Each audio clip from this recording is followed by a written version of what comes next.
Hello friends, कैसे हैं आप? जो इकोनॉमिक सेक्शन का ये नेक्स्ट पार्ट है जिसमें हम कुछ पार्टिकुलर जो इकोनॉमिक एरिया है उसके प्रॉब्लम्स और सॉल्यूशन देख रहे थे। तो उसी को कंटिन्यू करते हुए आज हम लोग पेमेंट सिस्टम से स्टार्ट कर रहे हैं। पेमेंट सिस्टम मतलब कि जैसा जो वर्ड है वो सिग्निफाई कर रहा है जिस मेथड से आप पेमेंट करते हैं, चाहे वो डेबिट कार्ड हो, क्रेडिट कार्ड हो, एनईएफटी हो, आरटीजीएस हो। बेसिकली इससे क्या होता है कि आपका रियल टाइम सिक्योर एक्सेसिबल और इजी पेमेंट में आपको हेल्प करता है, ट्रांजैक्शन कॉस्ट आपका घटाता है, ये जो सारे सिस्टम्स हैं। लेकिन जब प्रॉब्लम्स देखते हैं तो पहला तो प्रॉब्लम है कि हम लोग अभी तक कैश बेस्ड इकोनॉमी थे और अब डिजिटल की तरफ हम लोग मूव ऑन कर रहे हैं। तो एक पार्टिकुलर गैप है बिटवीन जो जिनको जो जानते हैं डिजिटल यूज़ करना और जो कैश पे रिलाई करते हैं। पहला प्रॉब्लम। दूसरा कि अब रिसेंटली क्या हो गया है कि साइबर डाटा लीक या साइबर हैक्स, फिर प्राइवेसी का इशू, डाटा सिक्योरिटी का इशू, क्योंकि लोगों में फिनेंशियल लिटरेसी की कमी है। तो फिनेंशियल लिटरेसी की कमी के कारण प्रॉब्लम क्रिएट होता है। तीसरा है कि फिनेंशियल अवेयरनेस नहीं है, मतलब कि उन्हें डिजिटल फिनेंशियल लिटरेसी नहीं है जिसके कारण वो फ्रॉड्स और बाकी डाटा लीकेज या साइबर हैक्स के शिकार होते हैं। चौथा कि जो इंफ्रास्ट्रक्चर है जैसे कि इंटरनेट हो गया या स्मार्टफोन हो गया, उसकी भी कमी देखी जाती है। नेक्स्ट उसके बाद है कि जो स्मार्टफोन यूज़ नहीं करते, जैसे कि नॉर्मल मोबाइल फ़ोन जो स्मार्ट ना हो वो यूज़ करते, तो उनमें देखा गया है कि डिजिटल पेमेंट की तरफ जो है उनका रुझान वो कम है। तो आपका कहीं ना कहीं वो स्मार्टफोन से आपका डायरेक्ट प्रोपोर्शनल लिंकेज दिखता है। फिर नेक्स्ट प्रॉब्लम है कि हमारे देश में अभी भी कस्टमर प्रोटेक्शन और सिक्योरिटी ऑफ डिजिटल पेमेंट पे उतना ध्यान नहीं दिया गया है जितना देना चाहिए। उसके अलावा जो इश्यूज़ हैं वो है कॉस्ट और कनेक्टिविटी का, मतलब कि जो रूरल एरिया है या फार फार इनर एरिया हुआ या आपका नॉर्थ ईस्ट का ही कई सारे रीजन है। फिर ऐसे रीजन जो जहाँ पे टोपोग्राफी का प्रॉब्लम है, वहाँ पे देखा गया है कि डिजिटल पेमेंट उतना यूज़ नहीं हो रहा है। तो वे फॉरवर्ड में तो पहला है कि आपको इंफ्रास्ट्रक्चर बिल्ड करना पड़ेगा डेफिनेटली, चाहे आपका डाटा कलेक्शन हो, ट्रांसफॉर्मेशन हो, हर चीज़ में। दूसरा है कि एक सिंगल रेगुलेटरी मैकेनिज़्म इम्पॉर्टेंट है जो कि हर तरह से रेगुलेट करेगी और चीज़ों को नॉर्मल रखेगी, सिक्योर रखेगी। साथ में हमें जो मोबाइल डिवाइसेस है या ऑफलाइन पेमेंट का जो ऑप्शन है, मतलब और ज़्यादा से ज़्यादा इनोवेशन करना, ऑप्शंस देना एक वे फॉरवर्ड है। नेक्स्ट है फिर अवेयरनेस बहुत ज़्यादा ज़रूरी है आपका in terms of financial literacy, ताकि लोगों को पता हो किस तरह के फैसिलिटीज़ उनके पास हैं। अगर उनका डाटा लीक होता है या हैकिंग होता है या फ्रॉड होता है तो वो क्या स्टेप्स ले सकते हैं। फिर इंटेग्रिटी ऑफ फिनेंशियल सिस्टम, मतलब कि पहले ही आइडेंटिफाई करे, एसेस करे जिस तरह का रिस्क्स है, मतलब कि क्या टेक्निक यूज़ कर सकते हैं क्रिमिनल्स और उसके अनुसार स्टेप्स लिए जाने चाहिए ताकि फ्रॉड का केस ही ना हो। साथ में हमें डिजिटल पेमेंट, जियो टैग, ये सारे जो टेक्निक है, जो इनोवेशन हो रहा है, उनको भी यूज़ होना चाहिए। हमें कोऑर्डिनेशन चाहिए both at the state level और जो डिफरेंट रेगुलेटर्स हैं पेमेंट सिस्टम में, वो उनके बीच में।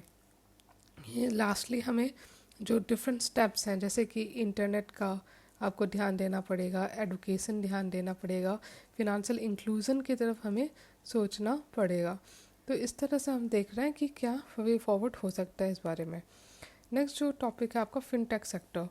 फिनटेक सेक्टर देखिए, फिनांस और टेक्नोलॉजी का जो कॉम्बिनेशन है इसे ही फिनटेक कहते हैं। फिनांस में आपका आता है बैंक, पेमेंट, एनबीएफसी, और टेक्नोलॉजी में आता है आपका hardware, software provider, cloud provider.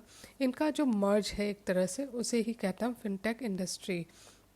इसका जो ग्रोथ है वो अलग अलग कारण से हो रहा है, जैसे टेक्नोलॉजी इनोवेशन, जिस तरह से इंटरनेट और स्मार्टफोन का ग्रोथ हो रहा है। फिर डेमोग्राफी, जिस तरह से हमारा जो यंग पॉपुलेशन है उसका पॉपुलेशन बढ़ रहा है, ठीक है, यूथ का पॉपुलेशन इंक्रीज़ कर रहा है, उसके कारण प्रोपोर्शनेट फिनटेक का भी ग्रोथ हो रहा है। तो आप देख सकते हो, समझ सकते हो। अब जिस तरह से आर्टिफिशियल इंटेलिजेंस हो या मशीन लर्निंग है, इसका भी इम्पैक्ट है। ये अलग अलग सेक्टर में आपका फिनटेक का यूज़ देख सकता है, जैसे क्रेडिट में हो गया।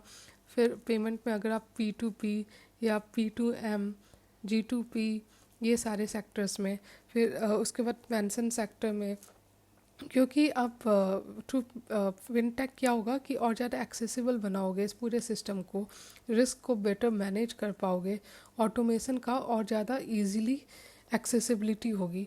तो ये पूरा जो सेक्शन है आपका एक्सेसिबल अफोर्डेबल बनाएगा पूरे इस सेक्टर को। उसके अलावा अकाउंट एग्रीगेटर सर्विस, ये सारे एरियाज़ हैं।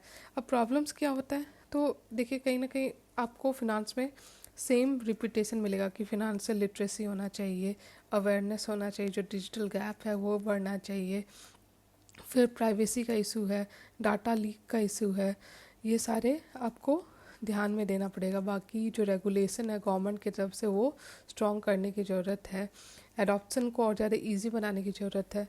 वे फॉरवर्ड में आपका होगा कि जो इंफ्रास्ट्रक्चर है उसको स्ट्रॉन्ग करना, वो चाहे आपका टेलीकम्युनिकेशन हो, फिनांशियल हो, कलेक्शन या प्रोसेसिंग का तरीका हो, सब कुछ।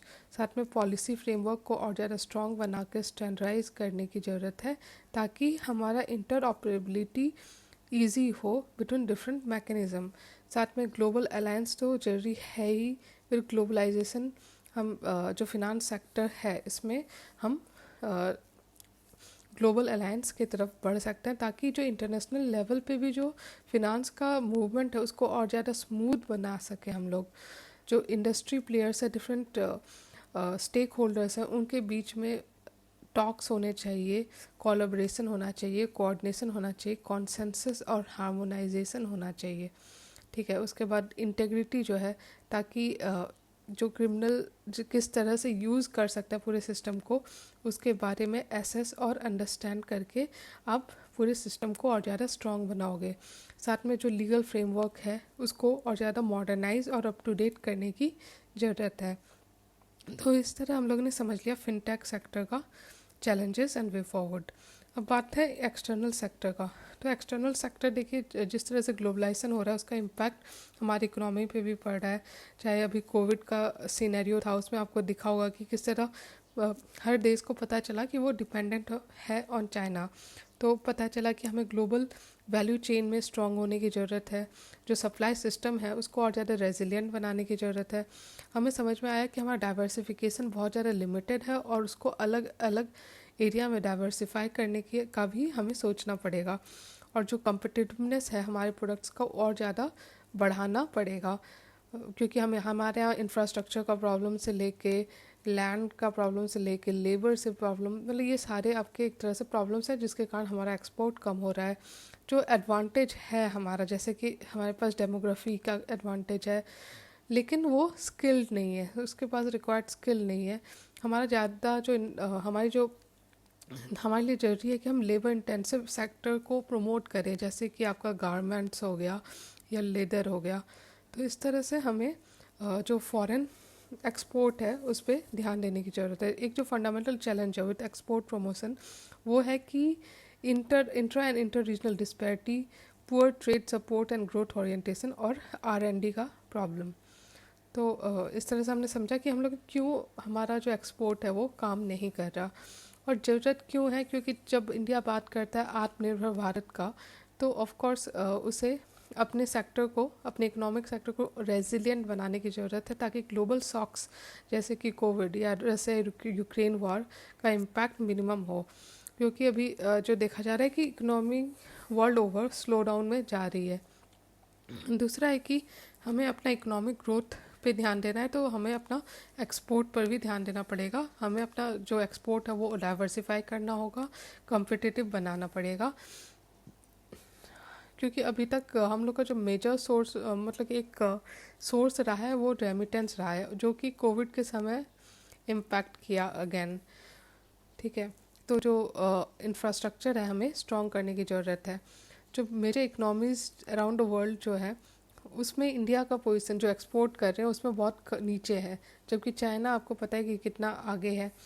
हमें ज़रूरत है कि हम जो ग्लोबल वैल्यू चेन है उसका पार्ट बने, और अपने जो सप्लाई सेक्टर है, पूरा जो सप्लाई इंफ्रास्ट्रक्चर है उसको और ज़्यादा रेजिलिएंट बनाए।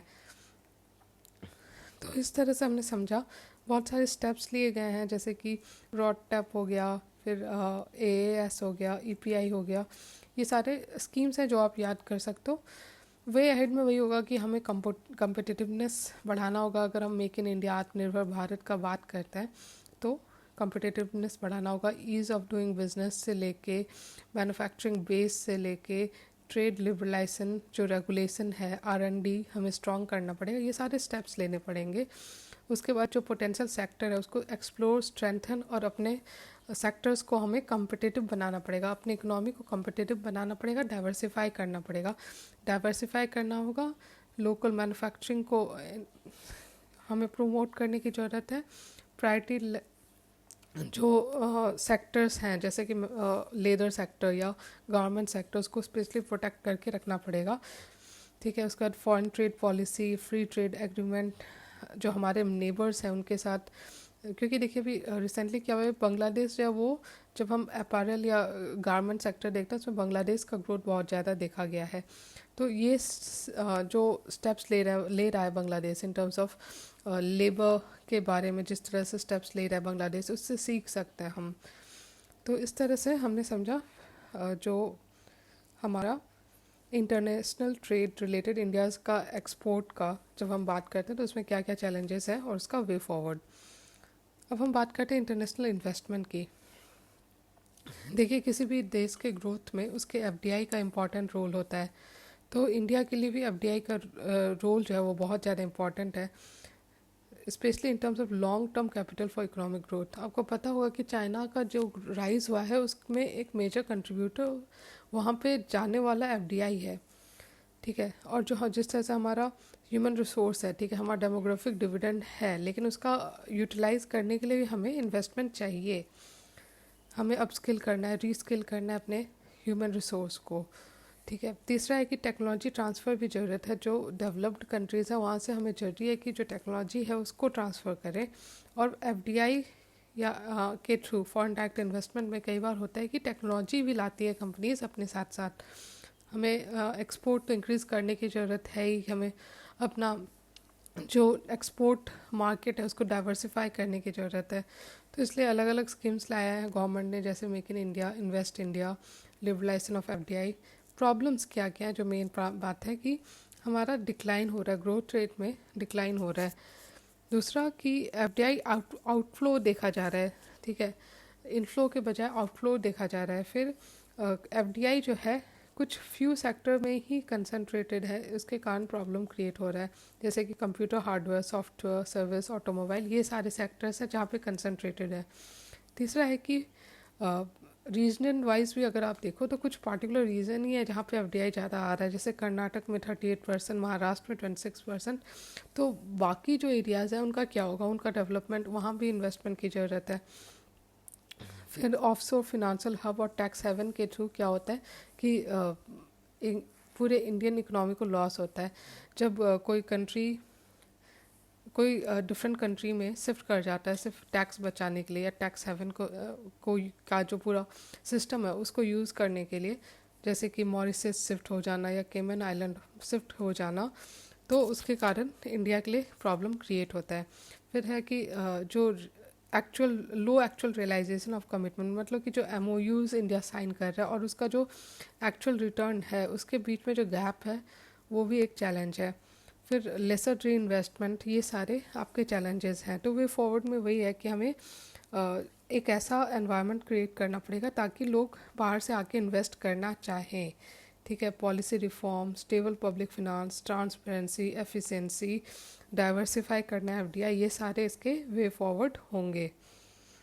ठीक है, जो अब नेक्स्ट टॉपिक है जो मैं करूँगी वो है एग्रीकल्चर का, लेकिन ये मैं एक साथ करूँगी सारे एग्रीकल्चर के टॉपिक्स को एक साथ, ताकि आपके लिए इजी हो रिवाइज करना।